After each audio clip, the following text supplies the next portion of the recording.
오늘 6월 셋째 주일을 맞이했습니다. 예수님께서 부활하셔서 우리에게 가장 기쁘고 즐겁고 복된 날을 주신 줄로 믿습니다. 이날 마음껏 주 안에서 기뻐하고 또 영적 행복의 은혜가 우리 가운데 넘치기를 주님으로 축원을 드립니다. 대통령이 장관 임명을 위해서 후보자를 추천하면 국회 청문회 절차를 거치게 되는 것 여러분 아시죠? 그래서 평상시 드러나지 않았던 공적 활동의 허물과 또 사생활의 치부들이 청문회를 통해서 이렇게 드러나는 것 우리가 보게 됩니다. 다양한 의혹과 문제들에 대해서 충분히 규명하지 못하거나 치명적인 약점이 되면 낙마하는 사례들을 우리가 안타까운 마음으로 바라보게 되죠. 그래서 흔히 청문회에서 낙마하게 되는 여러 가지 그 기준들을 우리가 뉴스를 통해서 접하게 되는데, 위장전입, 또 탈세, 탈법, 아들 병력 문제, 부동산 투기, 논문 표절, 이와 같은 유의 문제들은 고위공직자가 되는 일에 있어서 굉장히 중요한 걸림돌이 되고, 그리고 또 공인으로서 이렇게 인정받기에는 너무나 아주 중요한 아킬레스건이 되는 것 우리가 보게 되는 겁니다. 자, 이와 같은 문제들은 단순히 문제로 우리가 표현할 수 있지만, 이와 같은 문제들은 바로 오늘 본문의 말씀을 통해서 본다면 육체의 가시라고 이렇게 볼 수 있죠. 그래서 이 가시라고 하는 문제는 사실 다른 사람에게는 아무렇지도 않지만 자신에게 있어서 가시는 어떨까요? 아픔과 고통이 됩니다. 가끔씩 우리 생선 먹다가 가시에 걸린다든지, 그죠? 혹은 등산을 하다가 넘어져서 어디 가시에 찔린다든지, 가시는 아주 눈에 보일 듯 말 듯 작은 부분이지만 가시는 나를 괴롭게 하고 고통스럽게 하는 그런 원인이 된다는 것 우리가 생각을 해볼 수 있습니다.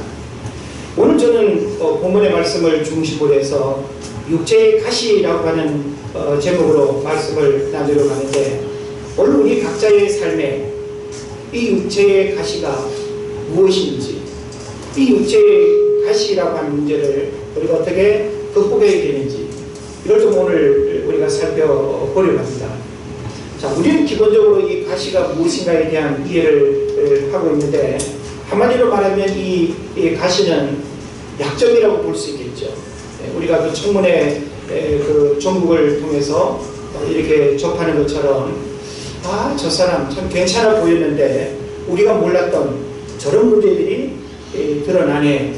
그래서 우리가 그런 걸 보면서 참 조금만 아니었더라면, 저것이 저 사람에게 가시가 아니라고 한다면 참 좋을 텐데 라고 하는 그런 아쉬움을 갖습니다. 또 가시는 감추고 싶은 것입니다. 또 지우고 싶은 주홍 글씨이기도 합니다. 열등감의 원인이기도 합니다. 실패할 수 있는 문제가 되기도 합니다. 빨리 와서 만져야지. 에어컨 때문에 그런가? 조금 낮춰도 맨 밑에. 이쪽 맨 밑에.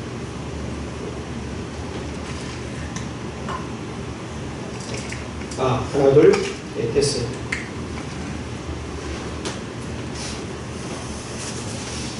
마이크가 설교자에게 있어서는 너무너무 이렇게 중요한데, 듣는 여러분들도 하우링이 난다든지 뭔가 좀 이렇게 마이크에 음향에 문제가 있으면 듣는 일에도 얼마나 이렇게 불편한지 모릅니다. 그래서 좋은 음향 시스템을 우리가 갖는 것, 또 잘 관리하는 것 참 중요하고 필요한 것 같은데, 순간순간 또 원치 않게 이런 또 불편으로 저도 이렇게 당황스러울 수도 있고, 듣는 여러분들도 불편할 수 있는데 우리가 서로 잘 이해하면 좋겠습니다. 자, 가시에 대한 문제를 지금 여러분과 나누고 있는데요, 우리가 기본적으로 이해할 수 있는 것처럼 가시는 결코 자랑거리가 아닙니다. 감추고 싶은 거고, 그리고 누구라도 몰랐으면 좋겠고, 죽을 때까지 그냥 나만 알았으면 이렇게 좋겠는, 그것이 이제 바로 가시가 되는 것이죠. 자, 그래서 가시는 늘 고민하게 하고 생각을 괴롭히고 결정적인 순간에 문제가 됩니다. 우리가 결혼 전에 결혼에 아주 치명적인 문제를 일으킬 수 있는 가시를 가지고 있다고 한다면, 그걸 내가 어떻게 하든지 감추고 있고 또 누구든지 이렇게 모를 듯 했는데 그것이 딱 드러난다라고 할 때 행복할 수 있는 결혼이 깨어지기도 하고, 또 어떤 직업을 선택할 때에도 역시 이런 가시 문제는 언제라도 드러날 수 있고, 특히 고위공직자가 되면 될수록 이런 가시 문제는 얼마나 예민하게 이 여론에서 우리가 향방을 결정짓는 문제가 되는지 모릅니다. 자, 그리고 이 가시라고 하는 것은 누구라도 이렇게 자랑하기를 원하는 사람은 아무도 없을 텐데요. 이런 측면에서 봤을 때 여러분은 어떤 가시가 있습니까?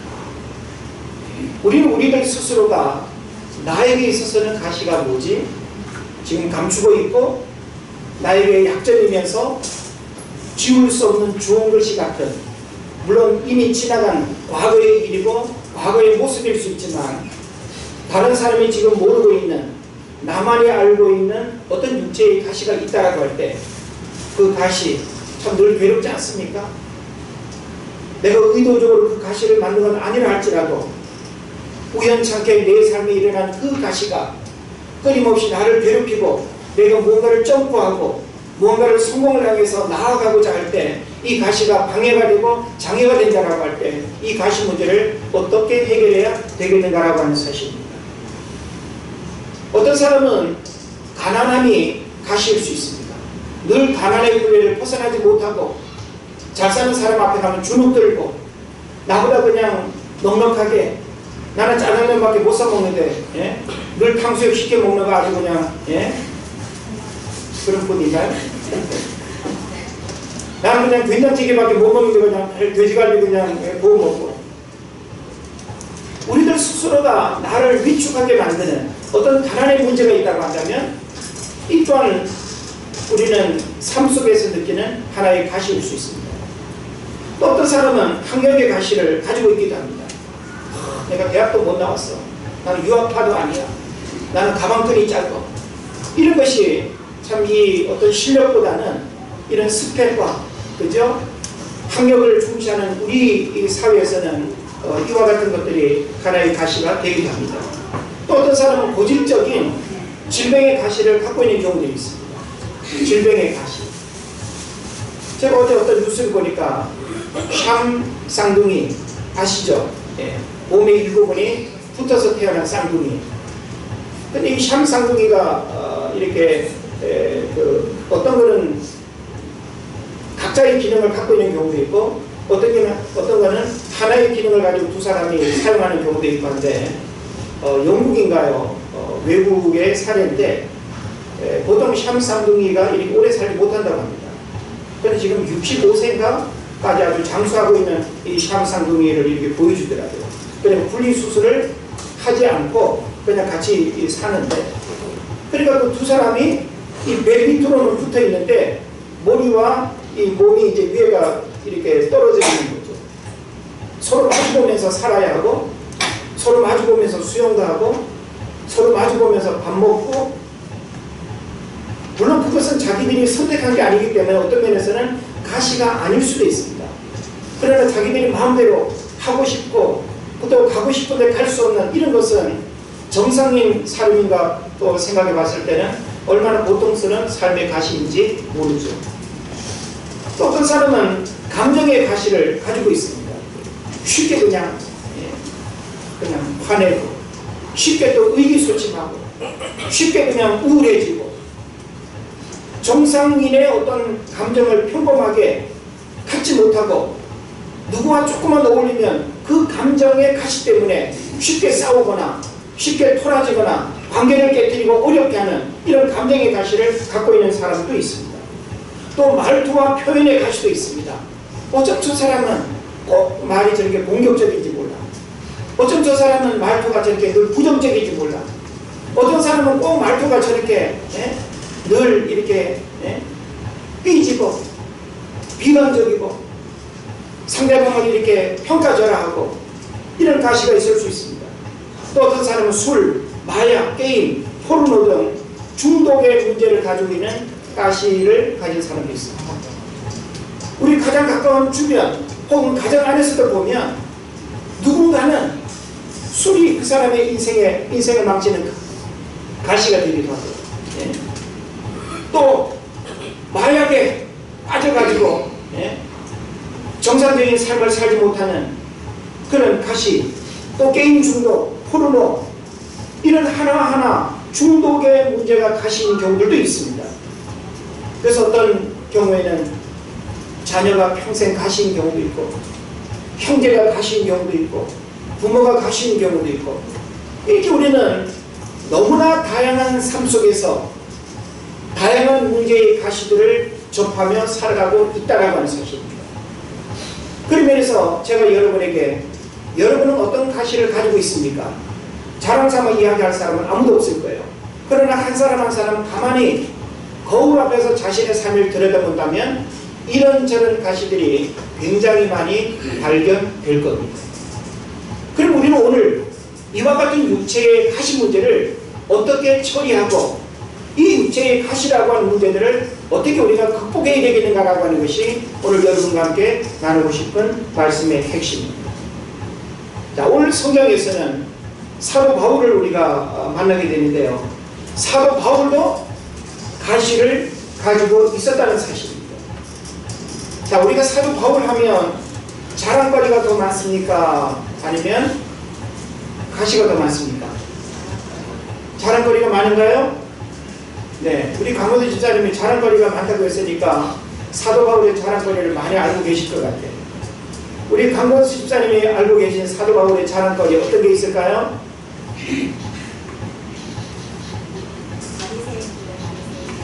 그렇죠.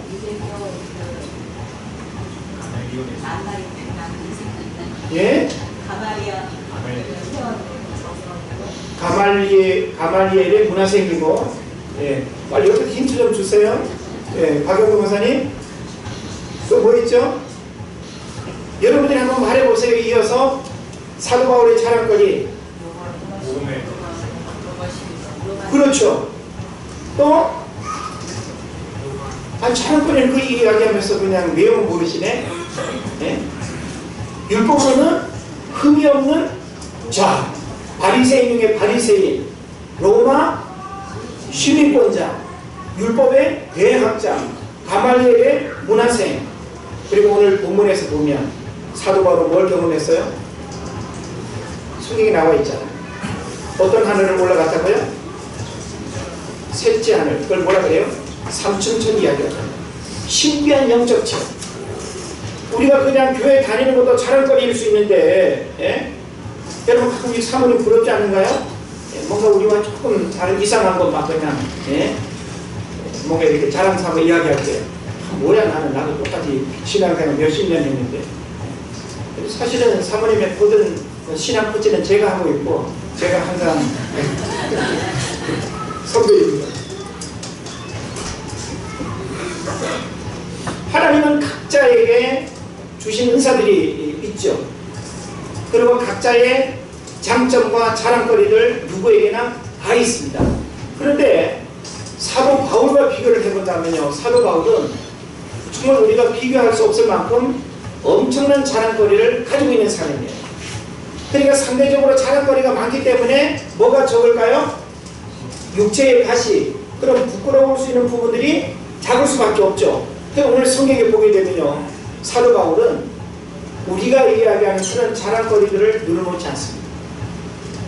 우리가 이야기하는 그런 자랑거리들로부터 사람들로부터 존경받고 사랑받기를 원치 않고 부득불 무익하지만 부득불 자랑한다고 이야기하면서 사도 바울이 지금 쭉 설명하면서 육체의 가시를 자랑합니다.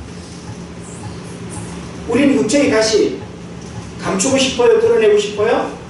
당연히 감추고 싶다 합니다. 그런데 사도 바울은 육체의 가시를 인정하고 드러냄으로써 오늘 우리가 가질 수 있는 이 육체의 가시에 대한 편견과 이해를 굉장히 다른 관점에서 하고 있다는 하는 사실을 우리가 이해를 해야 되는 것입니다. 그래서 사도 바울은 자랑거리도 많은 사람이었지만 육체의 가시도 일평생 가지고 살았습니다. 오늘날은 사진 기술이 있어가지고 과거 뭐 몇십 년 전 혹은 뭐 한 100여 년 사진도 우리가 이렇게 볼 수 있긴 한데 옛날에는 사진이 없으니까 화가가 어떻게 했어요? 그림을 그렸죠. 그래서 우리는 선명하지는 않아도 아 마틴 루터가 이렇게 생겼는가 보다 혹은 뭐 세종대왕이 이렇게 생겼는가 보다 화가가 그린 그림을 통해 가지고 어느 정도 얼굴형이라든지 뭐 뚱뚱하다 키가 작다 뭐 그런 어떤 이미지는 기본적으로 이해할 수 있습니다. 그죠? 근데 이 마틴 루터도 역시 오래전 사람이잖아요. 근데 이 오래전 사람에 대한 그림을 그려놓은 자료가 없습니다. 뭐가 있을까요? 글이 있습니다. 사도 바울을 당대에 만났던 어떤 사람이 사도 바울의 이미지를 글로 표현한 게 있습니다. 바울의 이 외모를 2세기경에 이고니온의 헬라 여성이 바울의 설교를 듣고 기록한 바울과 테클라의 행적이라는 문서에서 사도 바울을 뭐라고 표현하고 있는가 하면 그는 키가 작고 두 눈썹은 거의 맞붙었으며 코는 매부리 코였으며 은혜는 충만하였다 이렇게 기록하고 있습니다. 자, 그럼 여러분 글이 주는 연상을 통해 가지고 사도 바울을 우리가 그림으로 그려볼 수도 있을 것 같아요. 그죠? 예, 저는 뭐 그림에 재능이 없어가지고 그냥 글로 표현하는 거는 저도 가능하겠는데 여러분의 이미지를 저는 글로 잘 표현할 수 있어요. 허경희 권사님 뭐 글로 어쩌고 저쩌고 이렇게 표현하는 거는 가능할 것 같은데 그림으로 표현하는 거는 이렇게 어렵습니다. 그런데 우리는 이 글을 통해서 사도 바울의 이미지를 어느 정도 생각할 수 있죠. 그러니까 키는 작다고 했으니까 보통 남성들보다는 아주 난장이는 아니어도 좀 작은 편에 속하는 거고 그리고 얼굴에 있어서는 눈썹이 거의 붙었다고 했으니까 보자 눈썹이 붙었다라고 할 때 인상이 어떨까를 여러분 한번 좀 생각해 보십시오. 거의 뭐 대인 스타일은 아닐 것 같아요. 그죠? 그리고 매부리 코다. 그리고 은혜는 충만하였다. 근데 생김새는 보잘것 없는데 은혜가 충만하다라고 하는 것은 뭔가 영적인 생기와 그리고 어떤 영적인 그 남다른 어떤 부분들이 비춰졌다라고 하는 사실을 생각해 볼 수 있는 겁니다. 자, 이렇게 우리가 사도 바울을 이해하면서 사도 바울은 육체의 가시를 지금 이야기하고 있습니다. 자, 육체의 가시. 이 가시는 헬라어로 스콜로푸스라고 하는데 단순한 가시가 아니라 말뚝, 막대기, 막대 조각 같은 그런 그 가시를 의미하는 겁니다. 다시 말하면 보일 듯마듯 해가지고 가시가 박혔어. 분명히 이 아픔이 느껴지고 불편함이 느껴지는데 막 보일 듯 말 듯하고 작은 가시를 말하는 게 아니라 지금 여기서 육체의 가시라고 하는 것은 말뚝처럼 어떤 나무 조각처럼 누구라도 쉽게 그의 약점과 그의 가시에 대한 부분들이 분명히 보고 느낀 만큼의 문제를 가진 이걸 이야기하는 겁니다. 그래서 학자들은 사도 바울의 육체의 가시가 과연 무엇일까에 대한 궁금증을 다양하게 표현하고 있습니다. 여러분들 사도 바울의 육체의 가시 뭡니까? 들어보셨나요? 예, 간질 이야기 많이 합니다. 예, 저도 뭐 간질로 많이 이해를 했고요. 근데 또 어떤 학자는 간질 쪽보다는 안질 쪽이다 이렇게 표현합니다. 안질. 그러니까 눈 질환이 되는 거죠. 그래서 사도 바울이 다메섹에서 뭡니까? 이렇게 주님을 이렇게 신비하게 만날 때에 눈이 멀었었죠. 예. 그래가지고 이 눈이 멀어가지고 이 아나니아를 만나서 다시 이게 눈이 회복되는 그런 역사들이 있는데 그 사도 바울이 서신서를 보게 되면 사도 바울이 큰 글자가 적힌 편지를 가져오라 뭐 이제 그런 걸 통해서 어떤 학자들은 분명히 그 이후로 시력을 좀 잃었거나 안질에 어떤 불편함이 있는 것이 육체의 가시다라고 이렇게 이야기하기도 합니다. 그러니까 또 어떤 분은 간질 이야기하죠. 여러분 간질이 뭔지 아시죠? 예. 간질 참 고통스럽습니다. 괜찮을 때는 아주 건강해 보이고 전혀 문제가 없는데 한번 발작을 할 때는 참 간질만큼 고통스럽고 자기를 엄청난 그 열등감을 갖게 하고, 예? 정상적인 인간관계와 정상적인 일을 하지 못하게 하는 이게 바로 간질 아닙니까? 그러니까 사도 바울은 하나님의 사도로 부름받아가지고 그에게 주어진 어떤 사명과 은사와 능력은 엄청난데, 예? 사도 바울이 육체의 가시 때문에 여러 어떤 방해를 받고 정상적인 하나님의 일들을 할 수 없다라고 할 때 이 가시가 얼마나 괴롭고 고통스럽겠습니까? 예? 우리도 몸에 어떤 불편함을, 예? 불편함을 이렇게 느끼면서 일상을 보낸다라고 할 때 얼마나 우리가 힘듭니까? 그죠?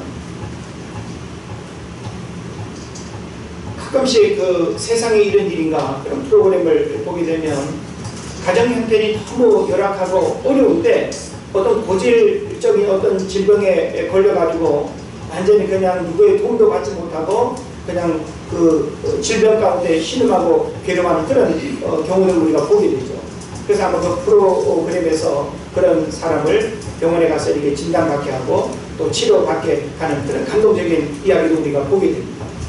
사람의 어떤 신체적인 불편을 느끼면서 살아간다는 것, 신체적인 불편을 어떻게 떼어내지 못하고 그것을 그냥 같이 이렇게 살아간다는 것은 얼마나 힘들고 어려운 일인지 모릅니다. 그런 면에서 이 가시는 바로 사도 바울이 뭐라고 말하는가 하면 사탄의 저기 뭡니까 그 육체의 가시 뭐라 그랬죠? 12장 육체의 가시고 사탄의 사자를 주셨으니 7절에 보면 그렇게 표현하고 있습니다. 육체의 가시를 사도 바울이 뭐라고 표현하는가 하면 사탄의 사자라는 거예요. 이 사탄의 사자라고 하는 말은 뭔가 하면 이 사탄의 사자인 가시가 나의 어떤 신앙적 삶을 그리고 또 주님이 원하시는 그런 사역의 일들을 방해하고 배적하는 그런 그 원수가 된다라고 하는 사실을 이야기를 하고 있습니다. 그래서 그 갈라디아서 5장 17절을 보게 되면 육체의 소욕은 성령을 거스르고 성령은 육체를 거스르나니 이 둘이 서로 배적함으로 너희가 원하는 것을 하지 못하게 하려 함이니라 이렇게 말씀하고 있습니다. 그러니까 이 육체의 가시를 사탄의 사자라고 이렇게 표현하고 있습니다. 그러니까 사도 바울이 하나님을 위해서 쓰임받고 하나님을 위해서 아름다운 헌신의 삶을 살아가야 하는 이 일에 있어서 사탄의 가시는 계속 배적하고 방해하고 그리고 또 사도 바울을 쓰러뜨릴 수 있는 그런 문제가 된다라고 하는 사실이죠. 여러분이 신앙생활에 방해가 될 수 있는 그 사탄의 가시를 여러분이 계속 부여잡고 신앙생활을 하기가 쉬울까요? 쉽지 않습니다. 그래서 사도 바울이 이 육체의 가시가 안질이 됐든지 간질이 됐든지 또 어떤 사람은 곱사등 그렇게 이야기하기도 합니다. 그래서 아까 우리가 누군가가 그렇게 글로 표현한 것처럼 키가 작다고 했잖아요. 키가 작다라고 하는 그것을 이 곱사 등으로 그렇게 표현하는 경우도 있습니다.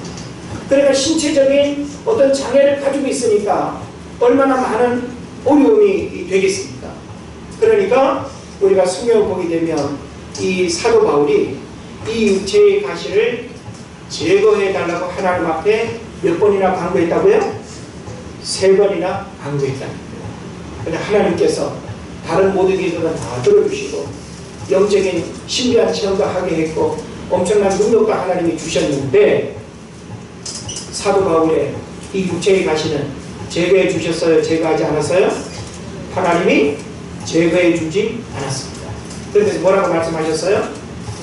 내 은혜가 내게 족하고 약할 그때가 강함이라고 하는 이 중요한 메시지를 오늘 우리에게 주는 거예요. 예? 그래서 오늘 저는 여러분이 우리 각자에게 주어진 이 다양한 육체의 가시를 어떻게 받아들이고 그 가시와 나와의 관계를 어떻게 이해하고 하나님께서 왜 나에게 내가 원치 않는 내 삶에 방해가 되고 신앙생활에 유익하지 않은 이 가시를 왜 끊임없이 나는 이것을 하나님 앞에 제거해달라고 기도하지 않고 살아야 됩니다. 이걸 우리가 잘 깨달아야 된다는 것입니다. 우리가 성경을 보게 되면 성경에 하나님 앞에 귀하게 쓰임받았던 믿음의 위인들 대부분 다 가시를 가지고 일평생 살았습니다. 우리는 몸도 건강하고 막 그냥 재정적인 어려움도 없고 내가 막 그냥 언어도 능통하고 그러면 세상의 모든 것들을 다 내가 활용하고 다 내가 모든 것을 할 수 있을 것처럼 생각하죠. 근데 오히려요, 개천에서 용나는 것처럼 가난을 딛고 성공하는 사람들이 많고요. 자신의 연약함의 문제들을 발판 삼아가지고 위대하게 되는 사람들이 훨씬 더 많고요. 육체의 가시들을 정말로 전화위복의 기회를 삼고 육체의 가시라고 하는 그 문제들을 오히려 더 승화시켜서 아름답게 만드는 경우들이 훨씬 더 많습니다. 그러니까 지금 여러분을 괴롭히고 여러분을 고통스럽게 하는 육체의 가시가 있다고 할지라도 그 육체의 가시를 빼내는 게 우리의 신앙의 목적이 아니라고 하는 사실입니다.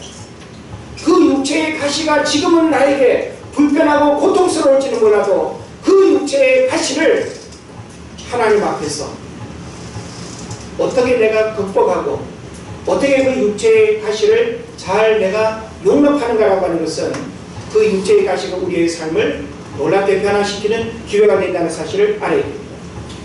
자, 그럼 제가 여러분에게 질문을 해볼 텐데 이 질문에 대해서 여러분이 한번 답을 말해 보십시오.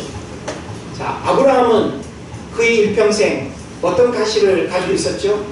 감추고 싶고 부끄럽고 다른 사람이 몰랐으면 좋겠고 나를 그냥 믿음의 조상 아브라함으로만 그냥 알아주시면 좋겠는데 이런 것은 좀 청문회에서 그냥 이렇게 나오지 않았으면 좋을 법한 그런 어떤 문제. 아브라함이 청문회에 나왔다고 한다면 청문회에서 지적받지 않을 문제 뭐가 있나요? 그렇죠. 그거는 진짜 아주 치사한 가시죠. 부끄러운 가시고 누이가 맞아요. 그죠? 사촌 여동생이니까 누이는 누이죠. 자기는 오빠가 되고. 근데 근친 결혼을 했기 때문에 육체적인 형육적으로는 누이지만 관계적으로는 부부란 말이에요. 그러면 지금 그 바로왕 앞에서 뭘 드러내야 되는가 하면 과거의 형육적 관계인 누이를 드러내는 것이 아니라 부부라고 하는 이 사람은 내 아내라고 하는 사실을 드러내야 되는데 그거는 감추고 누이로 속이고 있다는 사실이죠. 근데 제가요 주중에 성경을 읽으면서 그 창세기 10몇 장인데 거기 보면 사례도 아브라함과의 그 관계에서 내가 누이라고 하는 사실을 사례도 고백을 하더라고요. 한 사람은 속이고 한 사람은 그냥 묵인하고 쏘아주는 게 아니라 두 사람 다 같이 속이고 있더라니까요. 그래서 똑같아.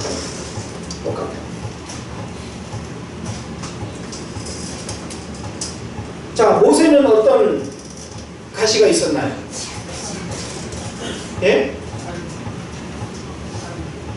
살인? 그렇죠. 살인도 가시 있었지만 제가 원하는 답은 아닙니다. 좀 거시기한 답인데. 네? 큰 소리로? 말에 오느라? 제가 아직 생각하지 못한 가시네요. 말에 오느라 우리 민영이가 성경을 많이 보는가 보네. 전혀 예상 밖에 항상 의외로운 대답만 많이 해가지고.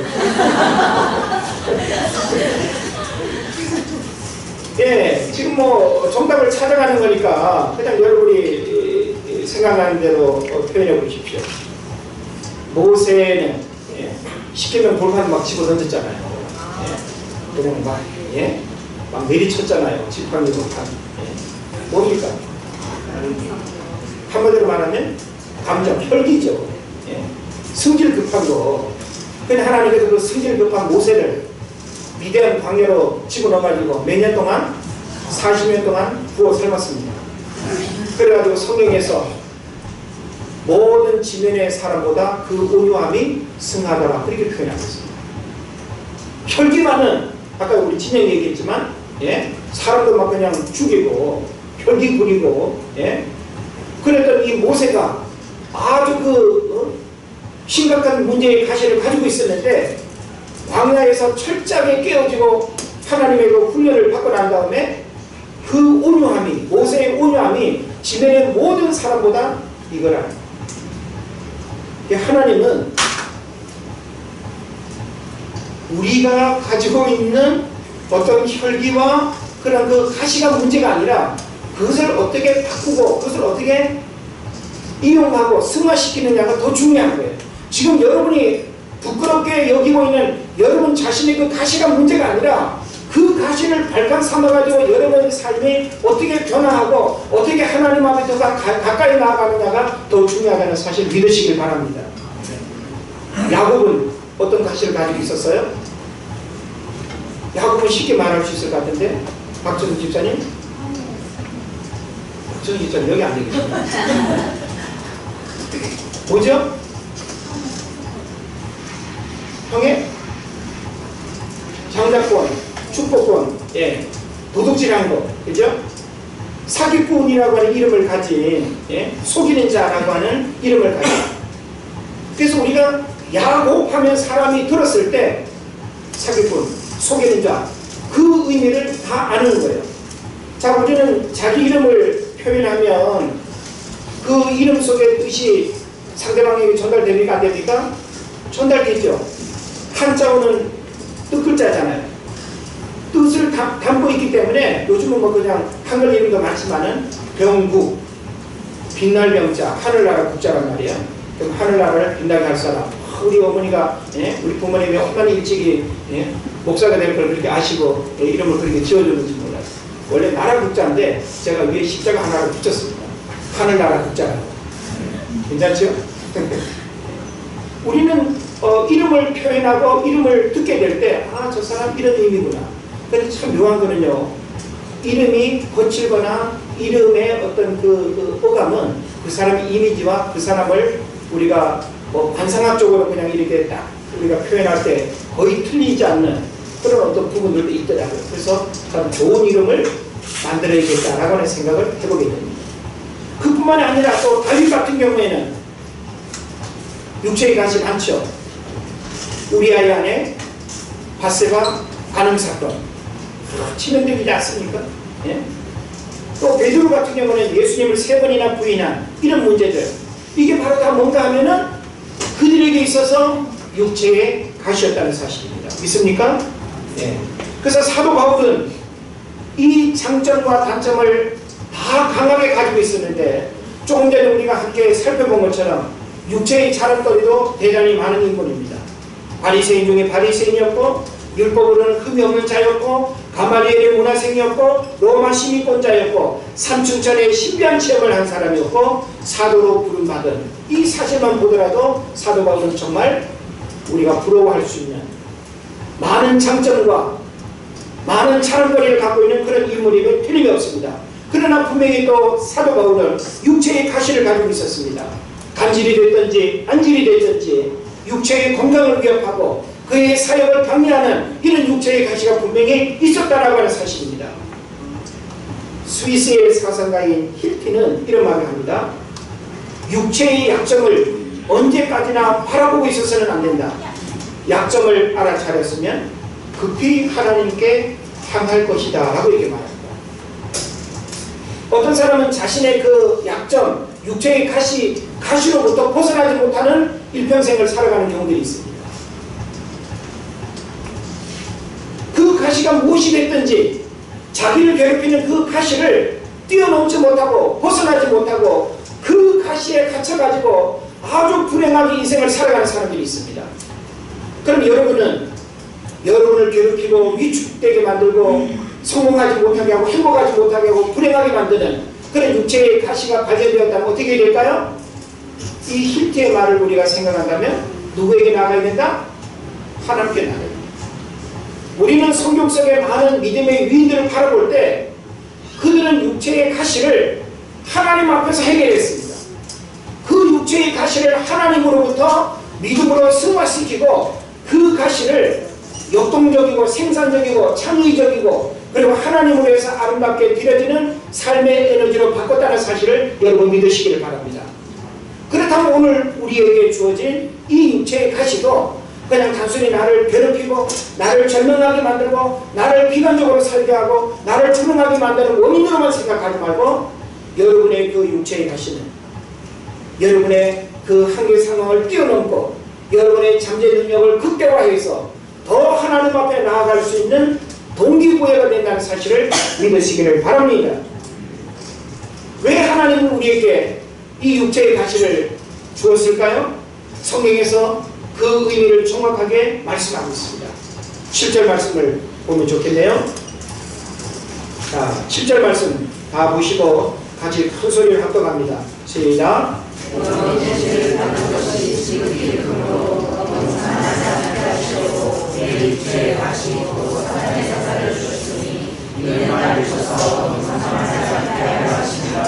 아멘.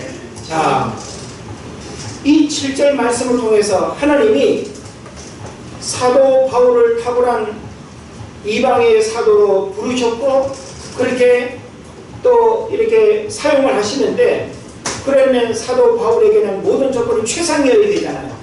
육체의 가시는 어떤 면에서는 하나님의 사역에 방해가 되고 그리고 사역에 마이너스가 될 수밖에 없는 문제의 원인입니다. 근데 하나님께서는 왜 사도 바울에게 육체의 가시를 주셨고 사도 바울이 육체의 가시를 제거해달라고 하나님 앞에 3번이나 기도했는데 왜 하나님은 그 육체의 가시 문제를 해결해 주지 않았습니까? 바로 7절에서 답을 주고 있습니다. 자, 7절에서 한마디로 육체의 가시를 주신 이유가 뭐예요? 큰 소리로 뭐라고요? 자만하지 않게 하려고. 만약에 사도 바울에게 이 육체의 가시가 없었다고 한다면 거의 로봇 같은 인간 아닐까요? 퍼펙트한, 예? 우리 인간의 어떤 결정과 연약함을 찾아볼 수 없는 그런 완벽한 인간처럼 보여지지 않을까요? 그러기 때문에 사도 바울은 자신의 어떤 육체의 가시가 없는 그런 어떤 문제 때문에 하나님을 의지하다가 나중에는 어떻게 할까요? 내 능력, 내 방법, 내 힘으로 하나님의 구원 역사를 이룰 수 있다고 생각하면서 나중에는 멸망의 길로 갈 수도 있었던 거예요. 있습니까? 네. 그래서 우리는 우리의 어떤 가시가 있기 때문에 더 조심하게 되고 더 긴장하게 되고 더 멍살이게 되고 더 우리가 조심해야 되는 그런 문제들을 보게 되죠. 그죠? 자, 몸이 한번 아팠던 분들은 건강에 더 신경 쓸 수밖에 없죠. 그죠? 네. 호건사님 그렇죠? 네. 우리가 어떤 육체의 고통을 우리가 겪고 나면 그 고통을 반복하기를 원하는 사람은 아무도 없습니다. 그래서 무엇이 원인이 됐든지 또 그 육체의 어떤 고난을 겪지 않기 위해서 최선을 다해서 가리고 살피고 조심하고 하는 것. 그래서 우리가 더 건강한 삶을 살아가는 겁니다. 예. 여러분에게 있어서 여러분을 괴롭히는 가시가 무엇입니까? 우리는 그 가시 때문에 물질의 소중함도 더 아끼게 되는 것이고 육체의 가시가 있기 때문에 가족의 소중함도 우리가 알게 되는 것이고 육체의 가시가 있기 때문에 시간의 소중함도 알게 되는 것이고 육체의 가시가 있기 때문에 이렇게 살아서는 안 된다라고 하는 그 삶의 소중함도 여러분이 깨닫는다는 사실을 믿으시기를 바랍니다. 믿어지시면 아멘 할 때 크게 아멘 하십시오. 네. 여러분 아멘으로 화답을 잘하면 설교가 길어지는 은혜가 있을 줄 믿습니다. 아, 이것도 적으시네. 설교 그냥 아무나 길게 하는 거 아닙니다. 예? 준비된 말씀이 할 말이 없는데 어떻게 길게 하겠습니까? 예, 국수 뽑듯이. 물론 늘 서론이 길다는 잔소리를 많이 듣긴 하는데 제가 고민을 많이 하면서 아주 이렇게 세련된 설교를 잘해보려고 늘 고민을 많이 합니다. 여러분 많이 도와주시고 응원해 주시고 아멘으로 잘 화답하면 성령께서 꼭 전하라고 하는 말씀만 전하게 될 줄 믿습니다. 네. 너무 자만하지 않게 하기 위해서, 교만하지 않게 하시려고 사탄의 사가 육체의 가시를 주었다라고 하는 것. 이 말씀을 우리는 굉장히 중요하게 잘 깨달아야 됩니다. 민수기 33장 55절에 보면 이런 말씀이 있습니다. 너희가 만일 그 땅의 원주민을 너희 앞에서 몰아내지 아니하면, 지금 가나안 땅을 얘기하겠죠. 몰아내지 아니하면 너희가 남겨둔 자들이 너희의 눈에 가시와 너희의 옆구리에 찌르는 것이 되어 너희가 거주하는 땅에서 너희를 괴롭게 할 것이요. 할렐루야. 하나님께서 이스라엘 백성들을 출애굽해서 가나안 땅을 주셨어요. 가나안 땅에 들어가게 될 때 남에서부터 북으로 모든 그 땅에 살고 있는 가나안의 7 족속들을 어떻게 하라 그랬어요? 다 죽이라 그랬어요. 예? 다 멸망시키는 것, 그게 바로 구약에서 아주 중요한 그 핵심인데, 헤렘이라고 하는 이 단어입니다. 헤렘은 완전히 진멸하는 거예요. 근데 그들을 죽이지 않고 놔두고 살려두고 감춰놓으면 그게 바로 뭐가 된다고요? 이스라엘 백성들을 괴롭히는 눈의 가시가 되고 옆구리의 가시가 된다. 여러분도 마찬가지예요. 어떤 면에서는요, 여러분 삶의 가시를 여러분 스스로가 만든 경우들이 많습니다. 내가 게을러서 가시가 오는 경우들이 있어요. 내가 긴장하지 않아서 가시가 오는 경우들이 있습니다. 내가 무지해서 가시가 오는 경우들이 있습니다. 내가 완악하고 교만해서 그 가시가 내 삶에 자라나서 내 삶을 찌르고 괴롭히는 경우들이 있습니다. 그런 면에서 우리는 이 가시를 잘 다스리고, 가시가 나의 어떤 그 문제 때문에, 나의 완악함 때문에, 나의 게으름 때문에 가시가 나를 찌르는 이런 문제가 되지 않도록 해야 될 겁니다. 하나님 앞에서 가시는 나를 늘 긴장하게 만들고, 나를 늘 깨어있게 만들고, 나를 늘 겸손하게 만듭니다. 만약에 지금 여러분에게 하나님이 주신 가시가 있다고 한다면 그 가시 때문에 여러분이 하나님 앞에서 어떻게 해야 될까요? 따라합시다. 긴장하자. 깨어있자. 겸손하자.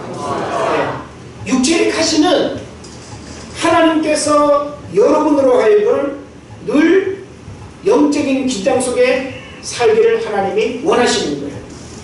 늘 깨어있기를 원하시는 거예요. 늘 겸손하게 살기를 원하신다는 사실을 여러분 믿으시기를 바랍니다.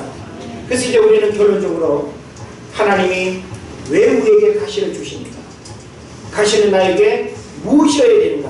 라고 하는 사실을 생각할 때 3가지를 정리할 수 있는데, 첫째로는 하나님 앞에서 자신의 연약함을 보게 한다는 거예요. 자, 우리는 가시를 만났을 때 하나님 앞에서 가시 하나도 해결하지 못하는 무능한 연약한 우리 자신을 보게 되죠. 그러면서 우리는 그 가시 때문에 누구를 더 찾아야 돼요? 하나님을 찾아야 되고 하나님을 더 의지해야 되는 겁니다. 여러분이 육체의 가시를 가지고 있을 때 불평하고 하나님 왜 나한테 이런 가시를 줘가지고 하면서 막 그냥 승질 부리지 마시고, 하나님이 여러분에게 가시를 주셨다면 그 가시는 하나님 앞에서 나의 연약함을 인정하고 고백해야 된다는 사실. 그래서 7절에도 이야기하고 있지만 교만하지 않게 하는 통로로서 하나님이 가시를 주셨다는 거예요. 예? 여러분이 지금 어떤 가시를 가지고 있다 할지라도 하나님 앞에 교만하면 그 가시는 제거되지 않을 거예요. 그런데 그 가시가 늘 있다라고 하는 것은 여러분이 교만하지 않을 수 있는 대단히 중요한 축복의 통로라는 사실 믿으시기를 바랍니다. 그리고 하나님 우리에게 왜 가시를 주십니까? 자족을 고백하게 하려고. 자족, 뭔지 알죠? 내게 주어진 모든 것들에 만족하고 누구와 비교하면서 불평하고 나는 부족한데 뭐 어쩌고 이것이 아니라, 우리는 우리들 스스로가 하나님의 베푸신 그 은혜에 자족하는, 그래서 탐욕과 물욕에 빠지지 않도록 하기 위해서 하나님이 육체의 가시를 주십니다. 하나님께서 우리에게 육체의 가시를 주는 이런 여러 가지 이유들을 말씀을 통해서 잘 깨닫는 것이 얼마나 큰 축복인지 모릅니다. 그리고 마지막으로는 성경에서 이야기하고 있죠. 약할 그때에 곧 강합니다. 여러분이 육체의 가시라고 하는 그 약함이 하나님을 의지하고 하나님을 찾음으로 인해 가지고 오히려 더 힘있게 살아가는 원동력이 된다는 거예요. 예? 약할 그때가 강합니다. 예? 강한 사람이 오래 사는 것이 아니고 예? 오래 사는 사람이 강한 사람입니다. 믿습니까? 예. 이해가 되시나요? 예. 강한 사람이 강한 게 아니고 예? 예? 뭐야 헷갈립니다. 알아서 해석하세요. 그래서 약할 그때가 강함이라고 하는 이 영적 원리를, 그래서 육체의 가시는 나를 약하게 만드는 그런 문제이지만 오히려 약하기 때문에 하나님을 의지하고 더 조심하고 더 깨어있고 내가 더 겸손함으로 인해서 내가 더 강한 삶을 살아가게 된다는 이 영적 원리를 깨달으시고, 지금 여러분 삶 가운데 주어진 모든 육체의 가시를 불평하고 원망하지 마시고 오히려 하나님 앞에 감사하십시오. 하나님 앞에 이 육체의 가시 제거해달라고 기도하지 않겠습니다. 남편이 속썩이고 자식들 속썩이고 가난 질병 여러 가지 문제의 가시들이 있다 할지라도 이 가시를 제거해달라고 기도하지 않겠습니다. 오히려 이 가시 때문에 내가 더 기도할 수 있고 이 가시 때문에 내 믿음을 지킬 수 있고 이 가시 때문에 내가 하나님을 찾을 수 있다고 한다면 하나님 이 가시를 내가 일평생 짊어지고 가겠습니다. 그래서 가시 때문에 더 낮아지고 가시 때문에 더 겸손해지고 가시 때문에 더 큰 은혜의 역사들을 경험하는 여러분 되시기를 주의 이름으로 축원을 드립니다. 기도하겠습니다.